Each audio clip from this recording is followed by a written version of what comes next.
Giuseppe Algeri, si prepari la signora Carla Chiarini. Grazie. Giuseppe Algeri, socio, dipendente di Veneto Banca e rappresentante della fabbrica. Il 19 dicembre sono intervenuto in assemblea e ho chiesto più trasparenza e un maggior coinvolgimento. Avevo concluso il mio intervento sottolineando che se Cristiano Capus avesse continuato a non aver paura di tirare fuori gli scheletri degli armadi e avesse continuato a condividere scelte e strategie con le istituzioni, i soci, i dipendenti, il sindacato, forse per Veneto Banca qualche speranza c'era. Purtroppo è venuto alla luce quello che Veneto Banca era prima, un'azienda gestita male, praticamente fuori controllo, con tutte quelle magagne che il signor Consoli è abilmente riuscito a nasconderci per tanto tempo. Quello stesso Consoli che lo scorso 4 febbraio ha avuto il coraggio, tramite i propri legali, di chiedere a questa banca in difficoltà il pagamento di somme che non gli sarebbero state ancora corrisposte per circa 3,5 milioni di euro. Non pagate.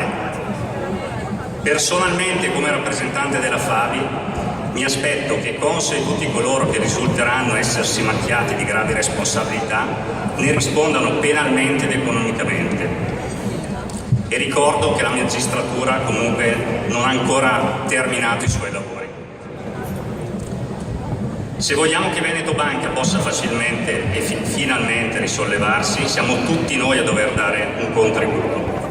Tutti i dipendenti di ogni ordine e grado, dagli impiegati ai dirigenti, la loro parte la stanno facendo. È opportuno che si sappia chiaramente: i dipendenti ci stanno mettendo i propri soldi, ma perché hanno deciso di credere in quello che questo Consiglio di amministrazione sta facendo. In questa direzione, anche da parte del nuovo Consiglio di amministrazione, auspico espressione della lista numero 1.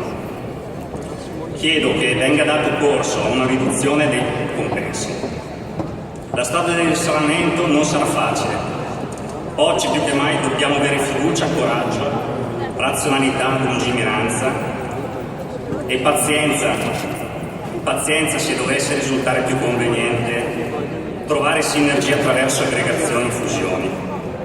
Sicuramente per garantire un futuro migliore, anche questa è una strada che dobbiamo valutare e decidere insieme di percorrere. Grazie mille.